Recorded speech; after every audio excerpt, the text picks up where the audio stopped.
This is me back in 2019, dealing with a very angry Aboriginal man who is screaming at an Aboriginal woman. In 2019, I toured Jacinta Numberjimba Price through 11 Australian cities. The tour was called Mind the Gap, Bridging the Indigenous Divide. It wasn't a politically correct talk. In fact, that was the point.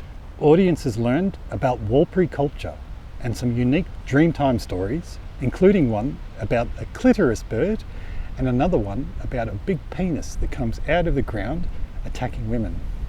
Then we moved into talking about the hidden suffering that many rural Aboriginal women and children face, but that city people rarely ever hear about. Then more non-PC stuff, like why it's good to celebrate Australia Day and how government spending on welfare removes purpose and agency for Aboriginal people. We also learned that many Aboriginals, especially women, want outdated customs changed, such as underage marriage and multiple wives. We also learnt about the Coniston massacre that took place in 1928 and the forgiveness ceremony that was run by the descendants from people of both sides much later. Throughout the 11 city tour, we met with Aboriginals from a range of different tribes who came to show their support of Jacinta for speaking up about the real issues. As it was largely an East Coast tour, many Aboriginals from across Australia sent digital messages of support. Some came with mixed negative assumptions, but after listening to Jacinta talk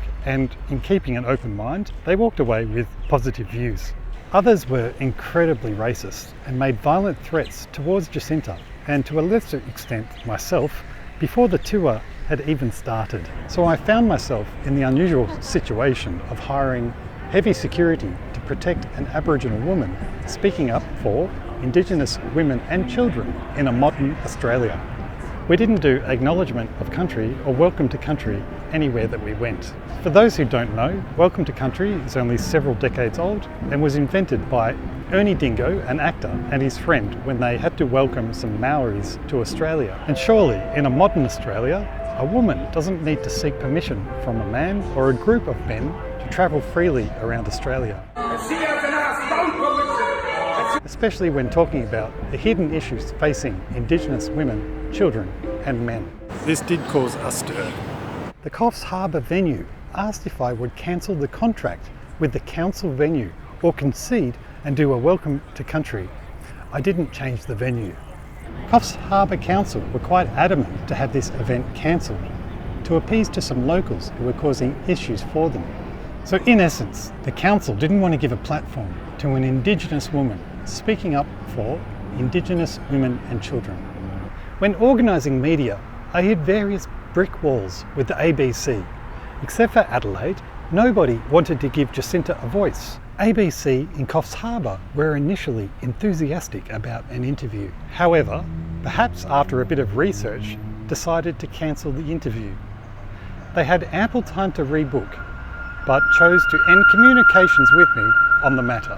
However, the day after the Coffs Harbour event, ABC aired a defamatory hit piece about Jacinta without giving her the right of reply. This hit piece was then sent from Coffs Harbour to ABC in Alice Springs, Jacinta Price's electorate.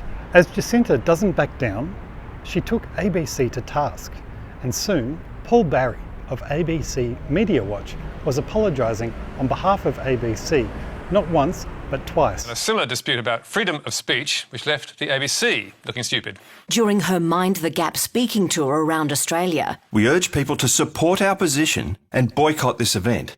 Then, after the talk, in 3 hours of airtime, the breakfast programme's focus was on why Jacinta Price's views should be ignored. ABC Coffs Coast never interviewed Jacinta Price, even though it could easily have done so after her speech, and even though it had booked to interview her ahead of her visit. So what does the ABC have to say in its defence? Well, it admits it was wrong, and it should not be silencing Jacinta Price. So it was an incredibly interesting few months. Doors to difficult conversations were opened, and a few lessons came out of the tour. It's incredibly racist to think that all Aboriginal people think the same because they are Aboriginal. Loud, white folk city activists who come out on Australia Day and call it Invasion Day are actually adding to the suffering of Indigenous men, women and children in these rural communities. It's a misheld assumption that Aboriginals hold the same view about Australia or one voice to Parliament. Progressive white folks who want Aboriginals to hold on to every single custom and tradition are not very progressive at all. Aboriginal women have never had their first wave of women's rights. Reparation-style money that is thrown at the issue actually removes agency and responsibility and purpose for Indigenous people in rural communities. A lot of money gets wasted or ends up in corrupt hands, including some mafia-style families. No one knows about the forgiveness ceremony of the Coniston massacre, held by the descendants of both sides. Surely we should be reminded of this as a national story every single year. Agenda-driven networks such as the ABC will do their best to suppress the above critical thinking points, to the point of deplatforming and defaming an Aboriginal woman, shining light on the issues facing Indigenous people in her communities. People such as Jacinta show others that they do not need to be victims. So why are their voices being suppressed? The Mind the Gap tour was not politically correct at all. In fact, being PC now affects and adds to the suffering of the very people you are trying to help. We do know certain communists found their way into the ABC and for a number of decades now have worked their way up the chain. I recommend reading Red Over Black by MacDonald, a former communist in Australia. The book discusses how communists want to use the plight of Indigenous peoples in Australia or in another country to further their own agenda of finding a communist utopia. They and other similar groups have been using this strategy for quite a while now. There's space to be hurt and there's space to heal, but we do need to be careful of those who are using the plight of Aboriginal people to further their own sinister agendas. Here's one Aboriginal doctor's views on Australia Day.